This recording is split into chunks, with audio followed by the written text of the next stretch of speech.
और फिक्र आपकी में अब बात अमीरी और गरीबी के फर्क की। जहां एक तरफ अमेरिका जैसा देश अपने हर फाइटर जेट में करोड़ों रुपए की हाइपरसोनिक मिसाइल लगाने जा रहा है, तो वही दूसरी तरफ ऐसे देश भी हैं जहां लोगों के पास 2 वक्त खाने के लिए अनाज नहीं।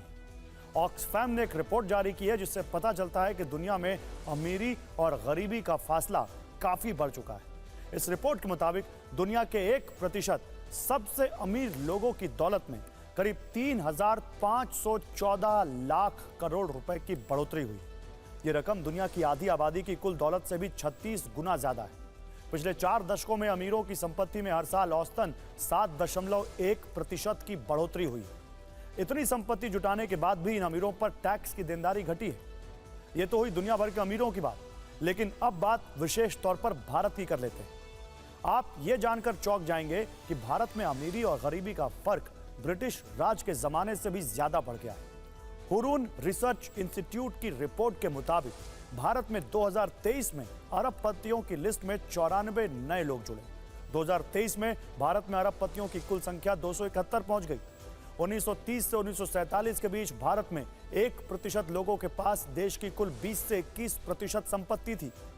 आज की तारीख में यानी 2024 में भारत के 1% लोगों के पास देश की कुल 22.6% संपत्ति है। दुनिया में अमीरी और गरीबी का फर्क दूसरी तरह से भी समझा जा सकता है। एक तरफ अमेरिका जिसने अपने हर फाइटर जेट में हाइपरसोनिक मिसाइल लगाने का फैसला कर लिया है, तो भाई पाकिस्तान के पास अपने जेट्स की मरम्मत के पैसे तक नहीं है। इसे समझाने के लिए हमने 2 पोस्टर बनाए, अमीर बाइडेन और गरीब शहबाज।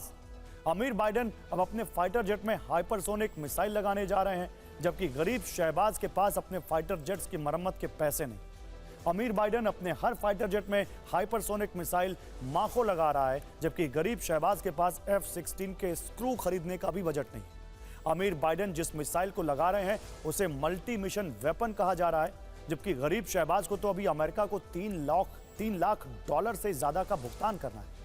अमीर बाइडेन हाइपरसोनिक मिसाइल को अपने बॉम्बर और F-18 सुपर हॉर्नेट में भी लगाने की योजना बना रहे हैं, जबकि गरीब शहबाज का मुल्क पाकिस्तान $124.5 बिलियन के विदेशी कर्ज से जूझ रहा है। अब आपका ध्यान थोड़ा अमेरिकी चुनाव की तरफ भी ले जाते हैं।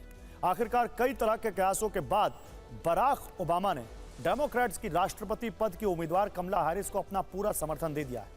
ओबामा ने कमला हैरिस से फोन कॉल का वीडियो शेयर किया है और इसके साथ ही ओबामा ने कहा है कि उनका और मिशेल ओबामा का कमला हैरिस को फुल सपोर्ट है। कमला हैरिस की बराक ओबामा और मिशेल ओबामा से बातचीत का ये पूरा वीडियो देखिए। Kamala. Hello. Hi. Hey there. Oh, hi. You're both together. Oh, it's good to hear you both. I can't have this phone call without saying to my girl Kamala, I am proud of you. This is going to be historic. We called to say Michelle and I couldn't be prouder to endorse you and to do everything we can to get you through this election and into the Oval Office. Oh, my goodness.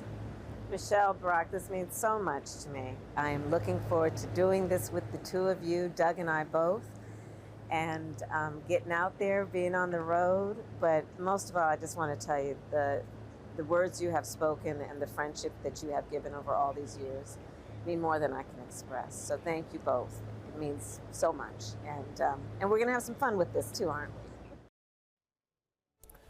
तो एक तरफ कमला Harris है, दूसरी तरफ Trump के तेवरों में भी कमी नजर नहीं आई। वो जहां जा रहे हैं कमला हैरिस का नाम लेकर उन पर अटैक कर रहे हैं। इस पर भी उन्होंने कमला हैरिस को राष्ट्रपति पद के लिए अनफिट बताया है। यानी भले ही बाइडेन मैदान से हट गए हों, लेकिन फिट अनफिट की बहस जारी। If Kamala will lie to you so brazenly about Joe Biden's mental incapacity, then she will lie to you about anything. She can never, ever be trusted. She can't be trusted. And just like crooked Joe Biden, Kamala Harris is unfit to lead. She's unfit to lead. She'll destroy our country in a year. But this November, the American people are going to tell her, no thanks, Kamala. You've done a terrible job. You've been terrible at everything you've done. You're ultra-liberal, and we don't want you here. We don't want you anywhere. लेकिन अमेरिकी चुनाव में बदले हुए समीकरणों को देखकर लग रहा है कि कमला हैरिस बाजी पलटती हुई नजर आ रही हैं। आखिर ट्रंप के हर वार को कमला ने कैसे हथियार बनाया है, ट्रंप के मुंह से निकले शब्दों पर कमला ने कैसे विजय हासिल की, वो भी देख लीजिए। ट्रंप ने कमला हैरिस को लाफिंग कमला कहा। इसके 2 दिन के अंदर ही डेमोक्रेट्स ने कमला हैरिस को अपना सपोर्ट दे दिया।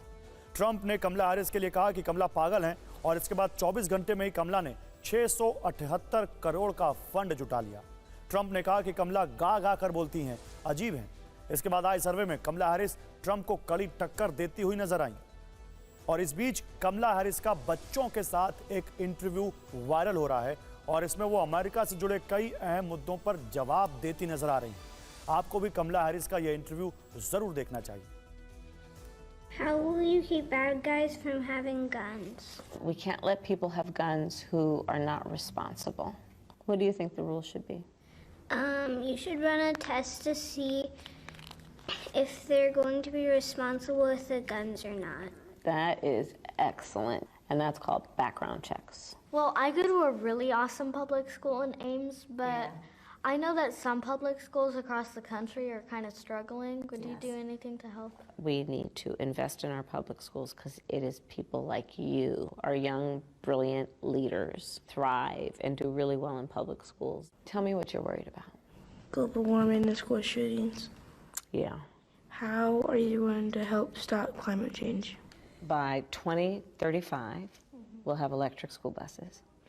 By 2045, we'll have a clean economy. I think we are so much stronger when we are unified. And so I plan on unifying our country around the things we have in common, that no matter what our race, no matter what our gender, that we all have so much in common. There's a lot of great teachers. How would you try to get them paid more? You just asked a question that teachers around the country are asking. A federal investment in closing the teacher pay gap is it'll be the first time in our nation's history they're not paid as much as they're worth. I want to have a nurse in every public school. I want to have a social worker in every public school. I have a plan to also pay teachers more. Like, I don't like mean people. And like Donald Trump. Yeah, me either.